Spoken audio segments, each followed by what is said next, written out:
For people who actually have a brain, Joe Biden won, everybody knows it, but that doesn't necessarily mean that he'll actually be able to do what he wants to in office.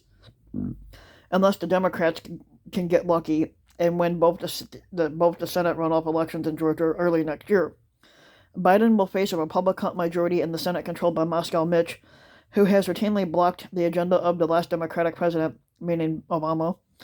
Adam Gentleson had a front row seat to that fight, serving as Deputy Chief of Staff to Harry Reid, the top Democrat in the Senate at the time. The author of an upcoming book about the Senate kill switch, Gentleson has been one of the most vocal progressive critics of how the Senate works since he left. In his view, the upper chamber has been hijacked against the founders' intent by Republicans who wish to impede progressive governance. Gentleson spoke to an intelligence officer about what he thinks 2021 will look like on Capitol Hill, and what steps he thinks the Biden administration should take, and if there's any way to pass any major legislation over Moscow Mitch's objections. First of all, to get started, how important is it for Biden's administration to what is happening in Georgia and the difference between 48 and 50 senators? It's all the difference in the world, and it is night and day. That ranges from prospects for passing legislation and having his nominees confirmed to who controls the committee and the day-to-day business and sets the agenda of the Senate. So it's two seats that could lead to two very different prospects for Joe Biden when he's inaugurated in January. Obviously, having 50 seats in the Senate is not a large majority, but what does that world look like, and what could President Biden get done with this? For a long and complicated set of reasons, the majority controls the floor and holds the majority in all other committees.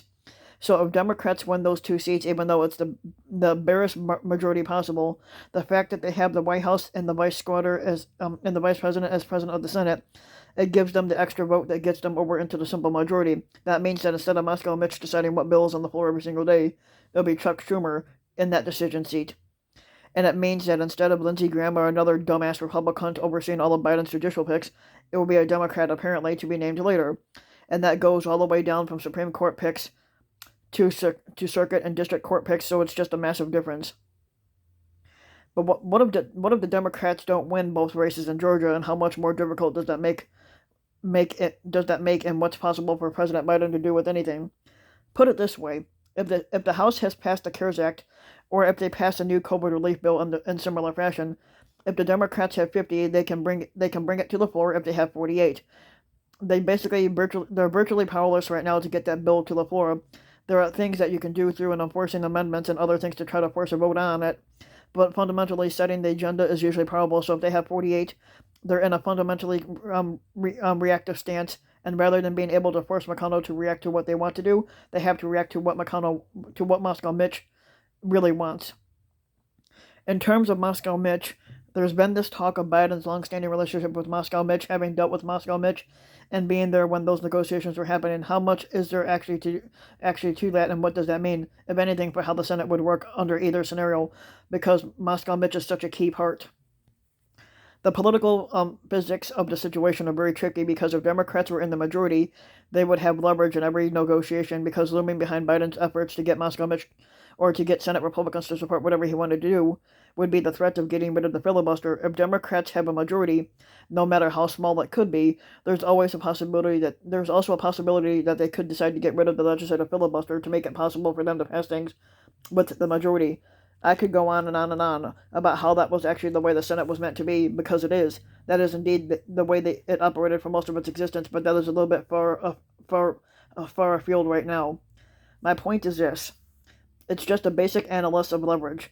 Even if they only had 50 votes and they needed to get to 60, and they needed to go to 60 for legislation, there would always be the threat that they could simply go nuclear if Moscow Mitch was intransigent and allow themselves to pass it with a simple majority. Now, most of the leverage would be on Moscow Mitch's side, but there's this awkward fact that it would still require 60 votes to pass anything through the Senate. It is much easier to see how a bill that passes the House, presumably on a party line vote, would potentially be able to get all of the Democrats and a handful of Republicans, although even that's a bit of a stretch. I'm not saying that it's going to be easy. I'm saying that's fathomable, but it's much less fathomable to envision a bill that's supported by the Biden administration through the House on mostly Democratic votes and then passes the Senate with mostly Republican votes and a handful of Democrats. The political physics are hard to make work on this one.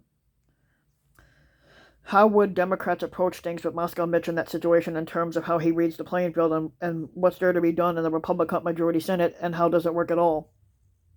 They need to use the bully pulpit very aggressively.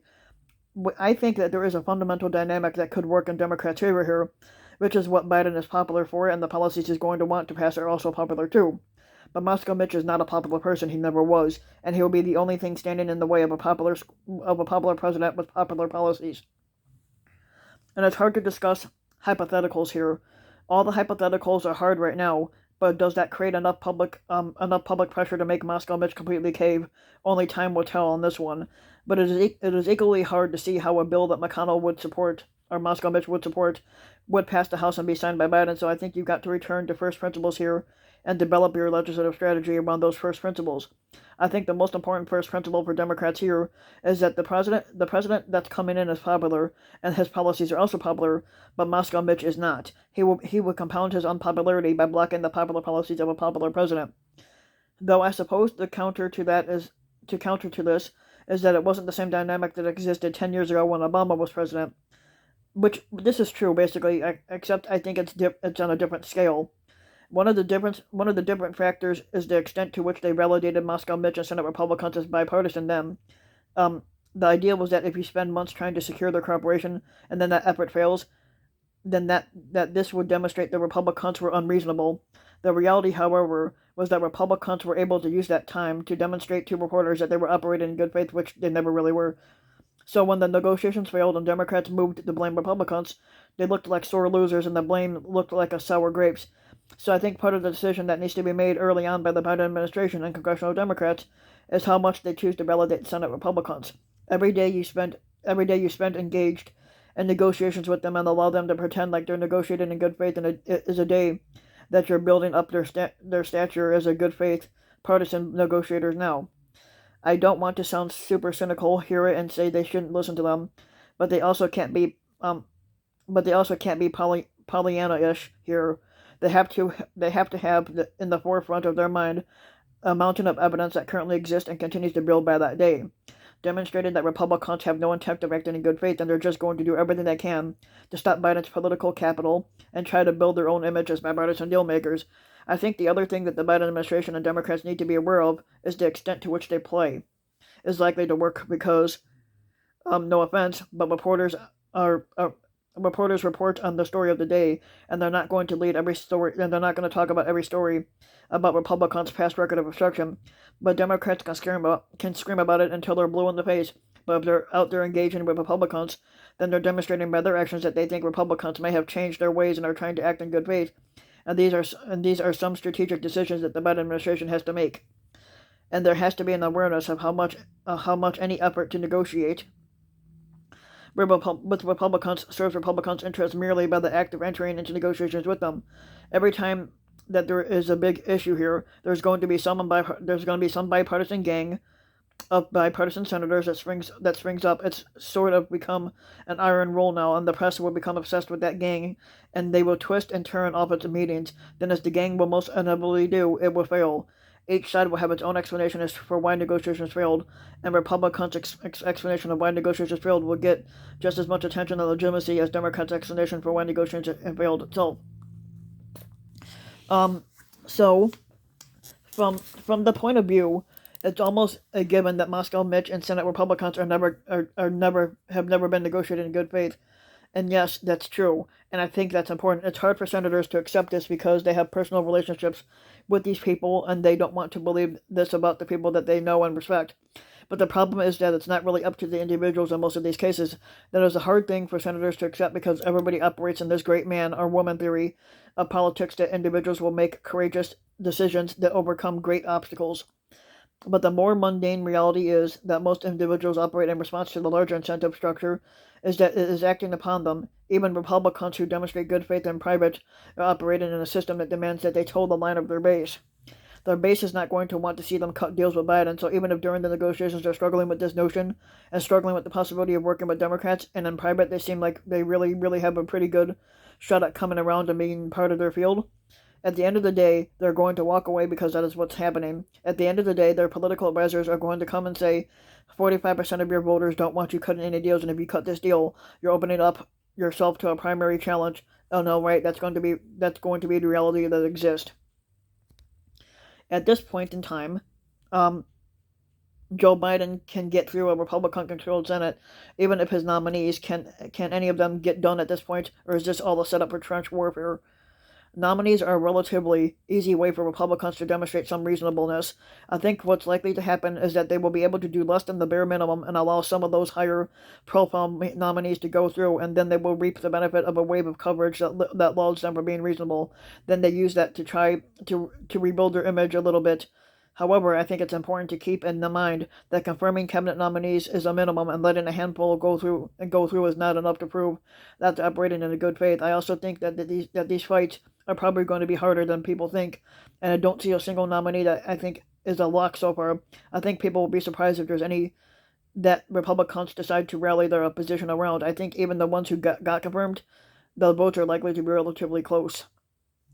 At any point, as with everything else as we've seen with pumpkin tits, is every nominee fight going to essentially be a partisan battle in every possible situation? Yes, and I think that Republicans are in a position to win, coming and going. And if they win, if they succeed in blocking nominees, and if they approve them, they will win by generating coverage about how reasonable they are. So I could see either approach having some appeal to them, but I also just think that the cardinal rule is that their base is not going to want to see them doing much accommodating. I think that with any of the nominees, if the opposition to them catches fire with faux news in that crowd, it's going to be very difficult for Republicans to cross that line and vote for whoever that nominee is. At this point, there is some discussion about these swing senators, someone like a Joe Manchin or Kyrsten Sinema with Democrats, or Susan Collins and Lisa Murkowski with Republicans. Is that actually a real phenomenon, or do those folks always vote the party line at the end of the day? The political science on voters is about the same as it is for senators, where independents are just soft partisan. But I do think that there's an intriguing prospect of senators getting together and forming an independent caucus on the surface. It would seem to make a lot of sense because they would wield a tremendous amount of power, starting with determining control of the Senate. If 2 senators from the Republican Party and 2 senators from the Democratic Party broke away, then neither party would have a majority regardless of what the outcome of the Georgia races are. And you would think, well, these people would wield a lot of power if they decided to do it, but the mechanics of it are much more complicated than it looks like at first glance. In order to wield power to determine control of the body, they would all have to decide to caucus with one party or the other. So the idea of Collins and Murkowski breaking away from Republicans and choosing to caucus with Democrats, and thereby giving Democrats a total majority, it can be a bit of a distraction. And there are less formal iterations of this, where they're formally operating as a group and sort of a stand-in gang that you could see coming to fruition. The irony of the situation is that this group of 4 independents would be a lot more effective if the filibuster was done away with. Because if bills could pass or fail on majority, these 4 senators could determine whether bills pass or fail. And right now, they're just one block away. They're one block among many that you need to get to 60. So if they're not decisive. This is why the Senate was supposed to be a majority rule body. It is very hard to assemble a majority for any major piece of legislation, and getting all the Democrats or the Republicans and then a block of independents should be enough for a bill to pass. Getting to 60 in a polarized environment is essentially asking the impossible. So the 4 that we're talking about, I guess would be kind of a thing you mentioned. Murkowski and Collins are the names that come up most frequently, but they have all expressed opposition to getting rid of the filibuster. But the situation with Biden as president now illustrates exactly why the filibuster should be done away with, because you'd be able to get a lot more legislation through, and they would have a lot more input on what that legislation is. Knowing where you are at this point is how optimistic or pessimistic are you about what can be accomplished through legislation over the next few years. People are pretty pessimistic right now. I think that most of what Biden is going to want to get done is going to have to be done through executive action. There are some action forcing events coming down that pike relative to Iran in the Senate. It will be interesting to see how all of this plays out. The government funding will depend on what happens in December, but the biggest one is the debt ceiling, which expires probably sometime within the summer or early fall. And depending on how extraordinary measures and all that stuff is, Normally, that would be a backstop that would set off a big grand bargain type deal in 2000, that happened in 2011. We ended up having to create this wonky system where the bill that got us out of the crisis had to be passed through the Senate in this weird, creative, backwards procedure that allowed New Republicans to essentially not vote for it. But they didn't block it from being passed, so not terribly optimistic. But even that type of showstopper action sort of events are going to be able to produce much in the way of legislation. And what about this idea that Biden can put deals together, and we're not in that kind of world anymore? Times basically have changed. It's not just a knock on Biden. It's just that the era during which he came up in the Senate was a very different time back then. The filibuster existed and was just coming into more common use, but the partisanship was still relatively loose, and polarization was much lower than it is now. They're the fundamental solution for change, and the use of the filibuster has multiplied exponentially. Partisanship and polarization have risen dramatically, so no individual, no matter how good of a deal maker they are, it's going to be able to restore the conditions that prevailed during Biden's formative years. So not a knock on him. It's just that it's something that the current circumstances allow. So if you like the video, give the video a like and subscribe to my channel, Rambam Mike, and also hit the notification bell so that you'll be notified when a new video comes out, and thanks for listening.